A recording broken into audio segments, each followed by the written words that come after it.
अजं निर्विकल्पं निराकारमेकं निरानन्दमानन्द अद्वैतपूर्णम् परं निर्गुणं निर्विशेषं निरीहं परब्रह्मरूपं गणेशं भजेम।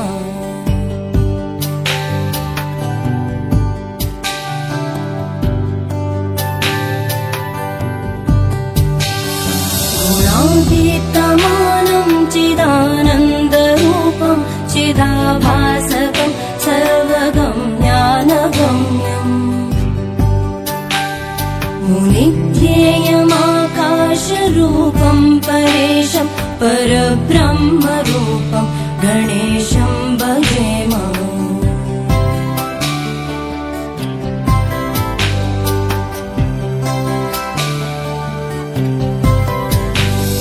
जगत्कारणं कारणज्ञानरूपं सुरादिं सुखादिं गणेशं भजेम।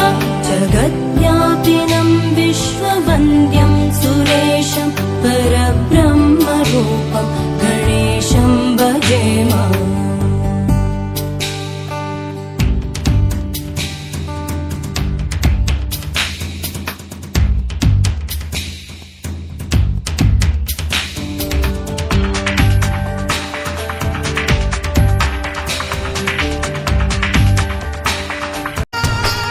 ಹೊಸಲಿನ ಅಕ್ಕಿ ಚೆಲ್ಲುವ ಚುಕ್ಕಿ ಅಸ್ತು ದೇವತೆ ಪ್ರಥಮ ಪದಿಯಲಿ ಈ ಮನೆ ಗುಡಿಯಲ್ಲಿ ಚುಕ್ಕಿಯ ದ್ವಿಪದಿ ದೀಪ ಬೆಳಗುವ ಉದಯ ದೇವತೆ ಚುಕ್ಕಿಯ ತ್ರಿಪದಿ ರಸಮನೆಯಲ್ಲಿ ಚುಕ್ಕಿಯ ಚೌಪದಿ ತುಳಸಿ ವನದಲ್ಲಿ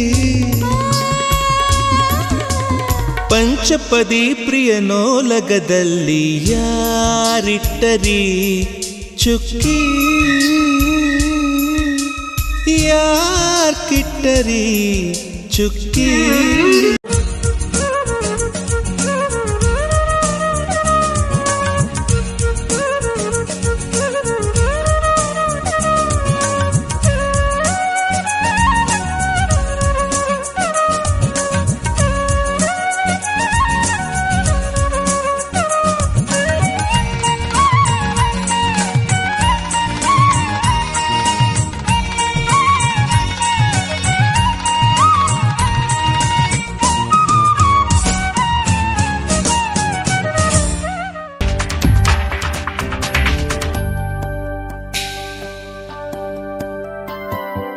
रजो योगतो ब्रह्मरूपं श्रुतिज्ञं सदा कार्यसक्तं हृदा चिन्त्यरूपम् जगत्कारणं सर्वविद्यानिदानं परब्रह्मरूपं गणेशं नतास्म।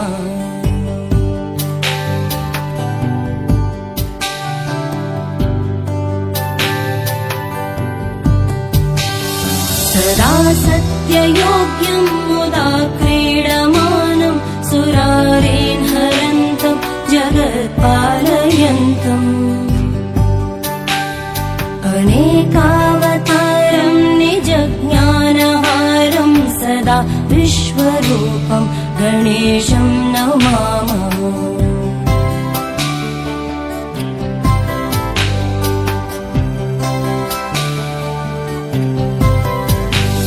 तमो योगिनं रुद्ररूपं त्रिनेत्रं जगद्धारकं तारकं ज्ञानहेतुम् अनेकागमै स्वं जनं बोधयन्तं सदा सर्वरूपं गणेशं नमामः।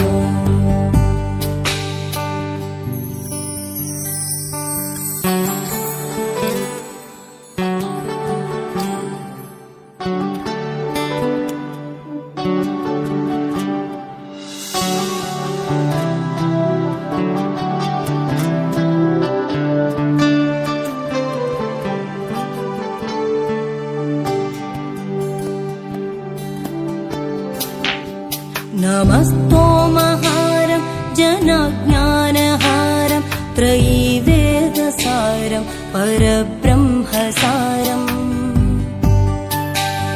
मुनिज्ञानकारं विदुरे विकारं सदा ब्रह्मरूपं गणेशं नमामः।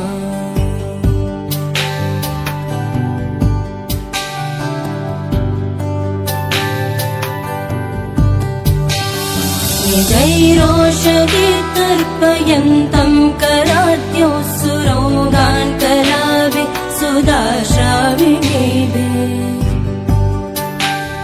दिनेशांशु सन्तापहारं द्विजेशं शशाङ्कस्वरूपं गणेशं नमामः।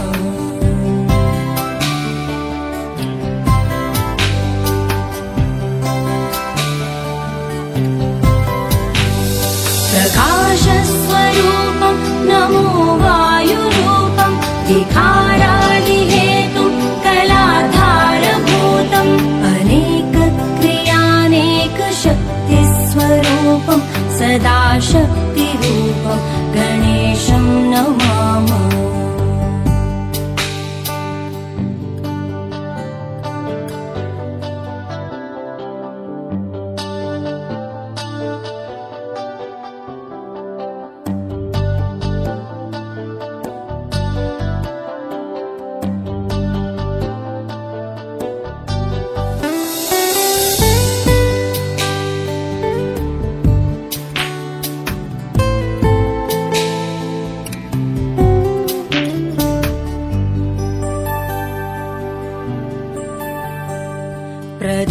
प्रधानस्वरूपं महत्तत्त्वरूपं दराचारिरूपं दिगीशादिरूपम्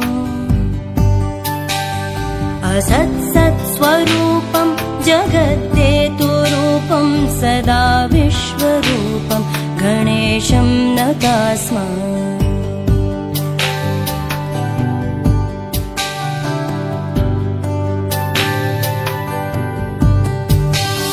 त्वदीये मनस्तापयेदङ्घ्रियुग्मे स नो विघ्नसङ्गात पीठां लभेत।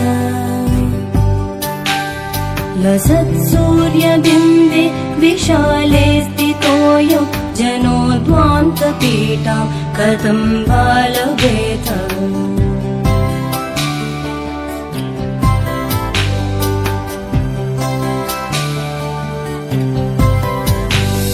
स्वयं प्रामिता सर्वदा ज्ञानयोगात् अलब्धत्तवाङ्घ्रिं बहून् वर्षपूर्वान् इदानीमवाप्त तवैव प्रसादात् प्रपन्नान् सदा पाहि विश्वम्भराध्य।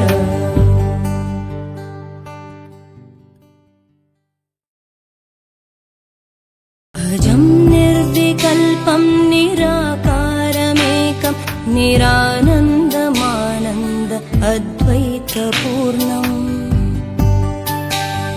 परं निर्गुणं निर्विशेषं निरीहं परब्रह्मरूपं गणेशं भजेम।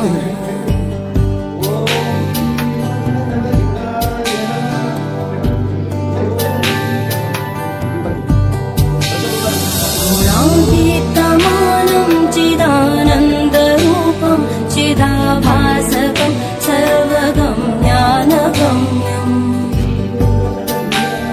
मुनिध्येयमाकाशरूपं परेशं परब्रह्मरूपं गणेशं भजेम।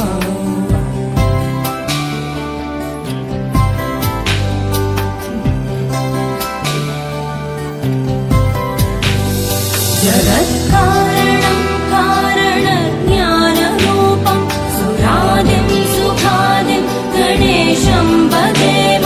जगद्व्यापिनं विश्ववन्द्यं सुरेशं परब्रह्मरूपं गणेशं भजेम।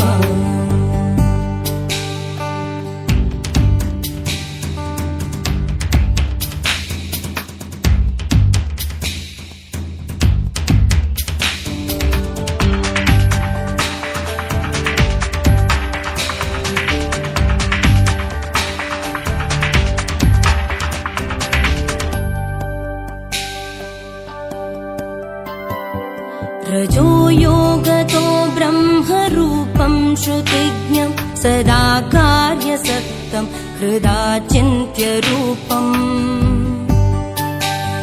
जगत्कारणं सर्वविद्यानिदानं परब्रह्मरूपं गणेशं नतास्मः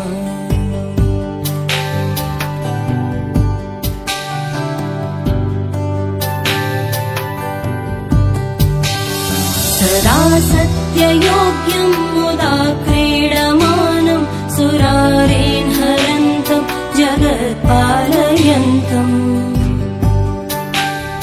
अनेकावतारं निजज्ञानहारं सदा विश्वरूपं गणेशं नमामः